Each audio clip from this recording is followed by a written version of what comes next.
Ó, olha lá, ó o Chapolin ali. O Chapolin tá em todas, meu. Chapolin, se você velho. Não dá nem pra falar que é um shorts amarelo, um cuecão amarelo ali.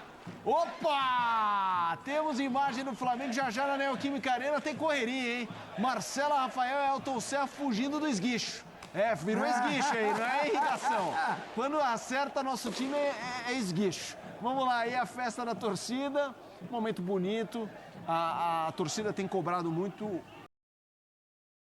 Hoje é dia do embarque, galera já indo para os jogos, o Flamengo embarcando rumo a Montevidéu para esse jogo da volta, o Flamengo que largou em desvantagem jogando no Maracanã, perdeu por 1-0 no jogo da ida contra o Peñarol. Temos imagens então desse embarque do Flamengo e quem está por lá com todas as informações é o André Pessoa, vou dar meu boa tarde para ele, com informações do embarque rumo ao Uruguai para esse jogo muito importante. O Tite até poupou a galera do jogo pelo Campeonato Brasileiro, pensando nesse jogo da volta contra o Peñarol. André, boa tarde para você, bem-vindo ao Tá Na Área. Fala, Bené, tudo bem? Grande abraço, uma boa tarde a você, ao Grafa, Ana Thaís, a todo mundo ligado no Tá Na Área. Momentos agora de calmaria, o ônibus trazendo a delegação do Flamengo chegou há alguns minutos. Falo aqui direto do terminal de cargas do Aeroporto Internacional do Galeão.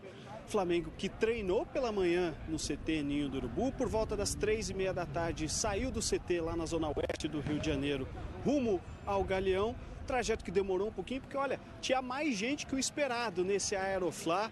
Muitos torcedores apareceram por aqui, pelo menos 200 torcedores, e aí quando o ônibus se aproxima do terminal de cargas, eles tomam a rua e aí o trajeto fica muito mais devagar. Teve um torcedor que conseguiu subir no ônibus, algo que já vem se tornando comum todas as vezes que o Flamengo vem fazer um embarque aqui pelo terminal de cargas.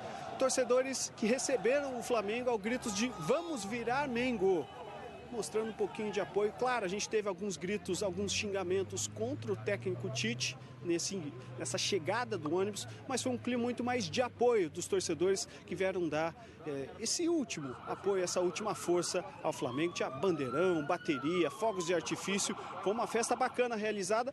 O ônibus do Flamengo já passou aqui pelo bloqueio que está ainda aqui atrás, montado pela Guarda Municipal, pela Polícia Militar, e daqui a pouquinho, por volta das 5h50, 5:50 da tarde, sai o voo do Flamengo em direção a Montevidéu. Flamengo que deve chegar por volta das 8h30 da noite e ainda vai realizar uma atividade na capital uruguaia antes da partida de quinta-feira contra o Peñarol. Treino amanhã às 3h30 da tarde no Complexo Esportivo, que é do atacante Luiz Soares. Luizito Soares inaugurou no ano passado um complexo esportivo, vai abrigar o Flamengo no treino de amanhã. Nessa atividade, o Tite deve definir a equipe que enfrenta o Peñarol. A tendência é a entrada do Léo Ortiz no meio de campo. O Flamengo que vai tentar fazer o que ainda não conseguiu nessa Libertadores: vencer fora de casa. Até agora, 4 partidas com 3 derrotas e 1 empate. Precisa vencer para tentar buscar uma vaga na semifinal da Libertadores. Bené, volto com vocês. Valeu, André Pessoa, muito obrigado pelas informações. Então, o Flamengo rumo a Montevidéu, o palco dessa decisão. De quinta-feira, o Flamengo precisa, então, de algo inédito nessa Libertadores, que é conquistar uma vitória e, para se classificar sem a necessidade dos pênaltis, uma vitória larga, né? 2 gols de diferença, porque o Peñarol venceu no Maracanã no jogo de ida. Ana, a torcida apoia, claro, e sabe nesse momento que talvez seja...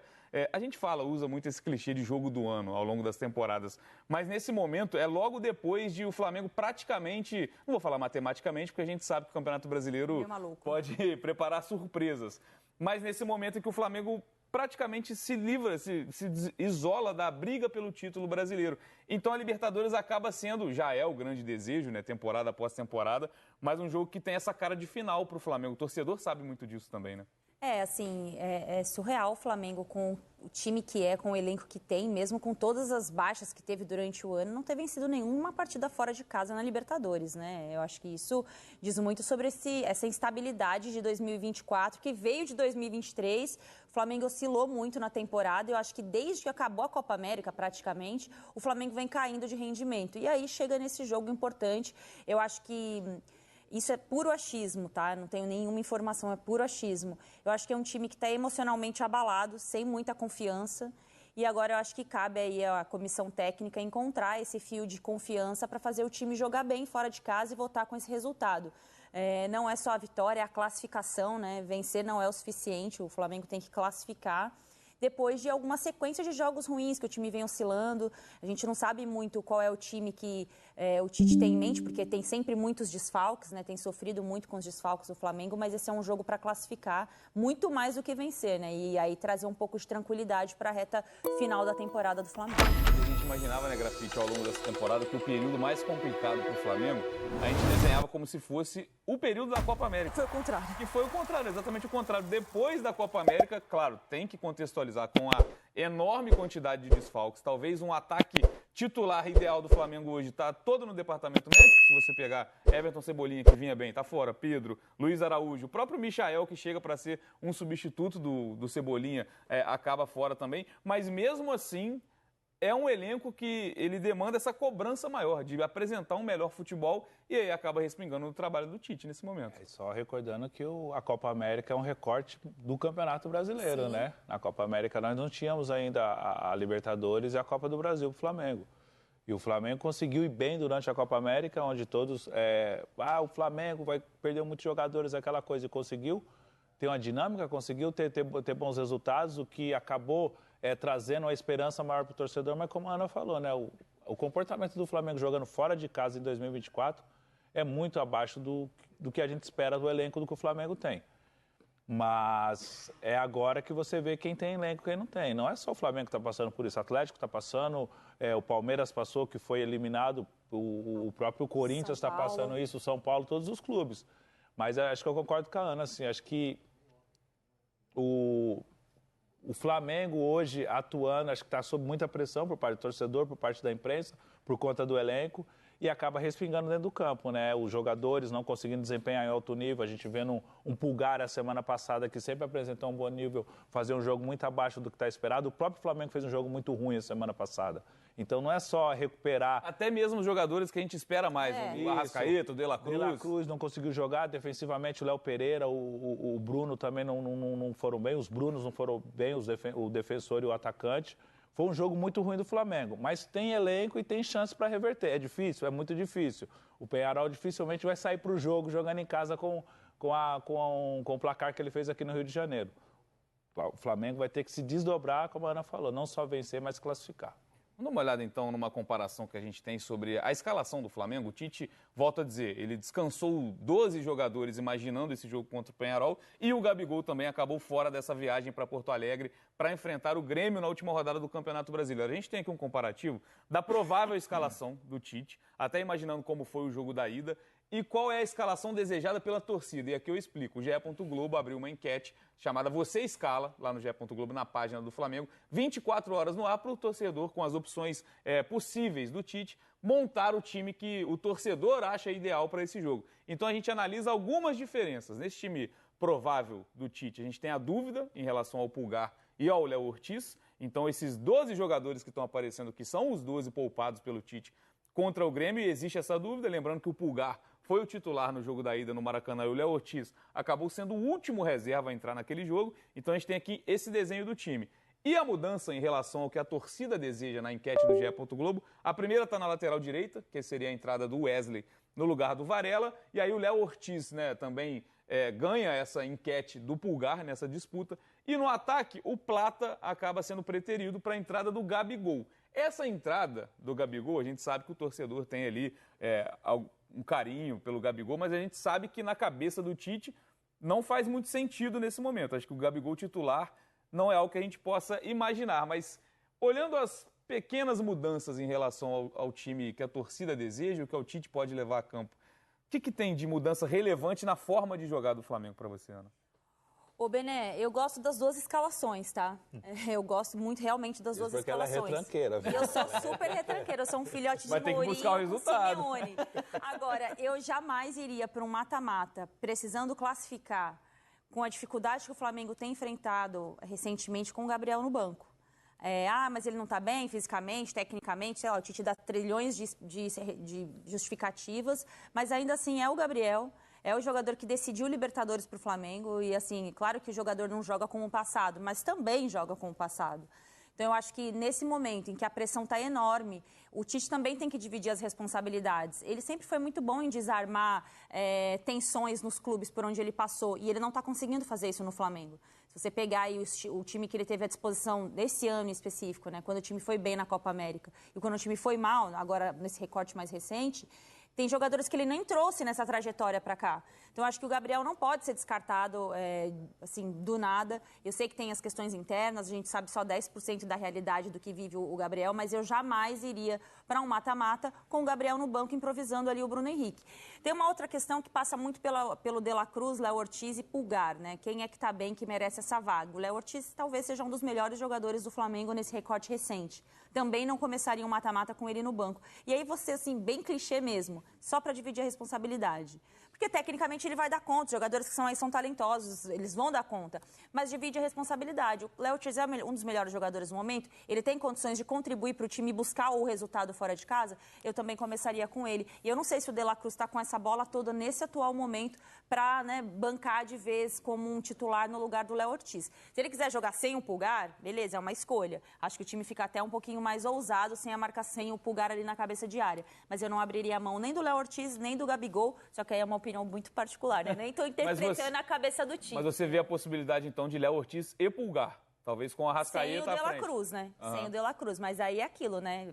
Acelerar a recuperação dele depois da Copa América para ele voltar e jogar. Então, você tem esse peso também de ter que escalar o jogador pelo que fez, né, o Flamengo para recuperá-lo, e ele está em campo nesse mata-mata importante. E para você, Grafa, essa mudança no ataque, né? Lembrando que na escalação do Tite, o Bruno Henrique é deslocado para fazer essa função ali do homem mais avançado, com o Plata pela ponta esquerda, lembrando que Cebolinha e Michael poderiam ser essas opções pelo lado esquerdo, e na outra é o Bruno Henrique com o Gabigol ali, num jeito que a gente está mais acostumado a ver, né? O Bruno Henrique aberto e o Gabigol como 9.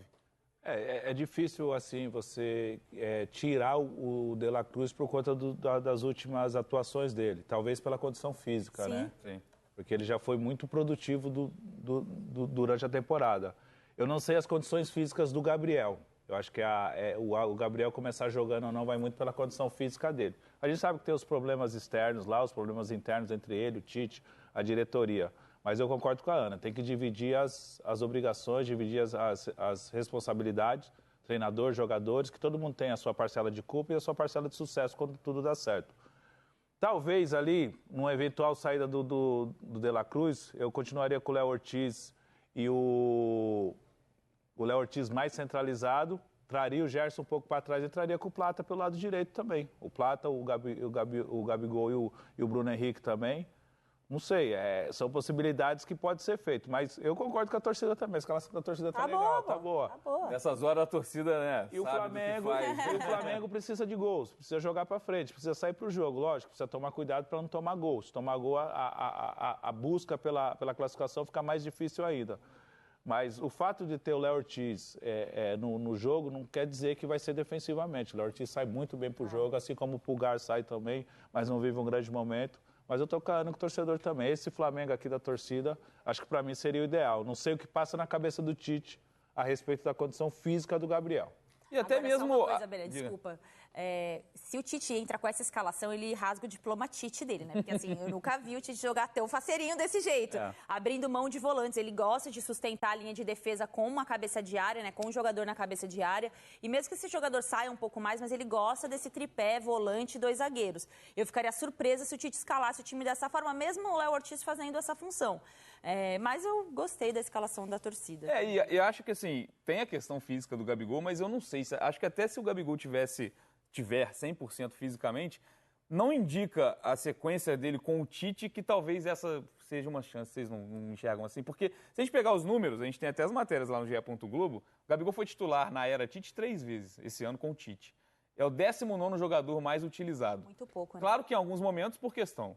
Teve a questão da suspensão dele, por toda aquela questão de não fazer o exame antidoping nas circunstâncias ideais. Ele ficou um tempo afastado, até por isso o Flamengo vai atrás do Carlinhos e faz essa contratação no primeiro semestre.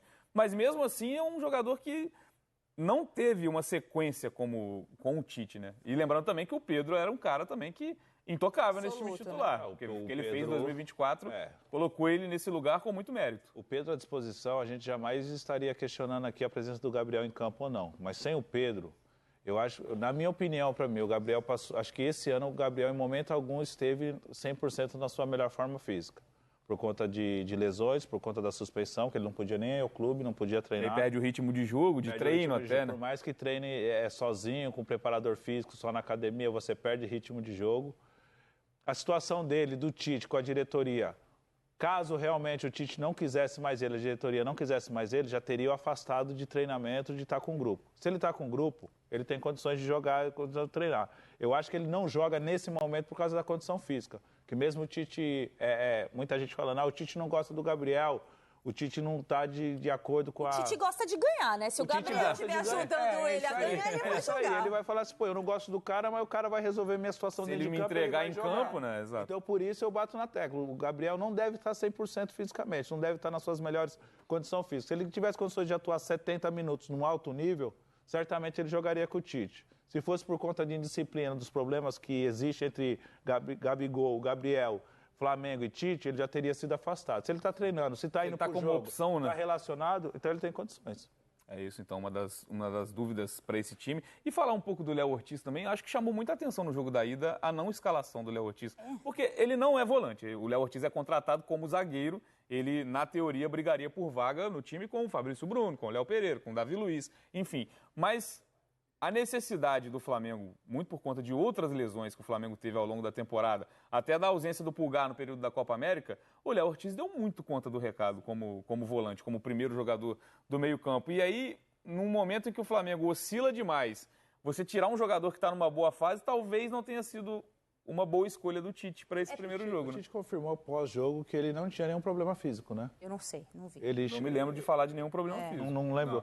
Não, porque o Léo entra contra o Penharol, porque quando saiu a escalação do Flamengo a semana passada, eu estava aqui no Tá Na Área com a Camila e acho que era o Raed, se eu não me engano. E aí quando saiu a escalação, e eu não vi o Léo Ortiz, eu tive a certeza que o Léo Ortiz deve estar com algum problema físico. Não, acho que não teve esse assunto, não. Por conta da boa fase, né? Porque só isso poderia explicar, porque né? tem aquele teste de secar após almoço, no dia do jogo, pode ter apontado alguma coisa, se você jogar, pode acontecer alguma coisa. Pensei isso.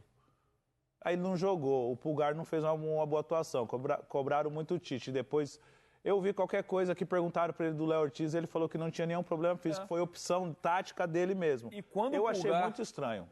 E quando o Pulgar ele é substituído, porque o Pulgar, o Pulgar não fez um bom jogo e também recebeu o cartão amarelo. Então tudo isso fez com que o Pulgar fosse sacado no segundo tempo. E não foi o Léo Ortiz que entrou naquele momento. O Tite, talvez uma substituição até mais ousada do que o normal, colocou o Alcaraz. Ele precisava do resultado. Ele precisava do resultado. O Alcaraz também não entrou bem, errou alguns passes simples até ali no meio-campo. E aí o Léo Ortiz só vai entrar mais pra frente. A última é a quinta substituição do Flamengo. Então até isso chama atenção. Até no decorrer, e o Léo Ortiz entra bem. Na circunstância ali que o Flamengo precisava buscar um empate, tentar a virada, claro, mas buscar um empate no mínimo em casa contra o Penharol, chama atenção até isso. Até no decorrer da partida, o Léo Ortiz ser a última opção, digamos assim, a entrar no jogo.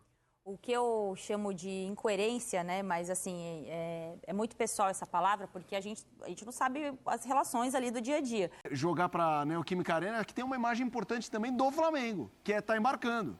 Né? Na verdade, embarcou, teve a Aeroflá. Vamos colocar a imagem, Fabricião. Tem aí, ó. Olha lá, ó o Chapolin ali. O Chapolin tá em todas, meu. Chapolin, se você velho... Não dá nem pra falar que é um shorts amarelo, um cuecão amarelo ali. Opa! Temos imagem do Flamengo já na Neoquímica Arena. Tem correria, hein? Marcela, Rafael e Elton Serra fugindo do esguicho. Virou esguicho aí, não é irrigação. Quando acerta, nosso time é esguicho. Vamos lá, aí a festa da torcida, momento bonito. A torcida tem cobrado muito diretoria, tem cobrado alguns jogadores, especialmente o técnico e a comissão técnica. Mas esse é aquele momento que não dá pra ter biquinho. Essa é a hora de mobilizar, de ir no mesmo... É o jogo, é a decisão. É a decisão. O torcedor faz a sua parte. Linda imagenzinho. Vai levar, tá levando o ônibus junto pro aeroporto. Aquele apoio, nós acreditamos. Nós estamos com vocês. Nós sabemos o que vocês podem fazer. Vocês têm potencial para buscar um resultado que... O Penharol veio aqui e o Maracanã lotado, a pressão toda em cima. O Penharol fez um jogo correto, justo, disciplinado, muito concentrado e conseguiu segurar a pressão e na sua proposta de jogo foi buscar o resultado. Eu acho que esse time aí, com o apoio da torcida, com o elenco que tem, é o jogo. Virou o jogo do ano também. E aí, Mauro? Precisamos ver quem vai provavelmente pegar o River na final, né? Você tá falando aí de Penharol, de Flamengo, Pra mim tá com uma cara de River campeão, cara. Que isso, River gente? campeão, Peraí. não O River tem que passar pela semifinal. Eu sei. Sim. É contra o Fluminense e o Atlético Mineiro. Não, e pelo Colo-Colo, tá 1-1 aí. Não, mas aí vai decidir em casa. Ele tem, aí eu concordo com vocês. Sim. Aí ele tem a vantagem. Não, é palpite pela narrativa. O Galhardo volta, final Buenos Aires. Porque, claro que tem jogo. coisa Galo, linda. Fluminense, aí tem São Paulo, Botafogo. O Zinho Flamengo. acabou de falar que tá esperando um brasileiro ganhar Eu aí ouvi, pra abrir mais eu ouvi uma brecha, né? atentamente. Pra abrir mais uma brechinha. O G6. Não, eu tô tal. torcendo pra ser uma final brasileira Claro. em Em Buenos Aires. Claro. Aí eu... E aí podia até tirar de Mundo Buenos perfeito Aires, pra né? mim. Já se- Não, deixa lá. Deixa lá? Deixa lá. Então tá bom, mas os caras ficam com mais raiva lá, se for lá. É. Não, mas enfim. Não, pode falar, Mauro. Depois Não, mas enfim, assim, legal esse apoio, né? Eu imagino que ninguém ali tá xingando. Muitos dali estavam no último jogo e xingaram o Tite, né? Evidentemente. Eu acho que ali não, né? Agora é hora de apoio, é isso. Acreditar. Daqui a pouco eu espero receber uma mensagem. Nossa apresentadora, a Dani, já chegou, já desembarcou em terras uruguaias para ver se já viu muita gente do Flamengo lá também. Eu acho que é acredito que sim. importante, né? Que o time, que o torcedor vá lá incentivar. A ESPN já está lá.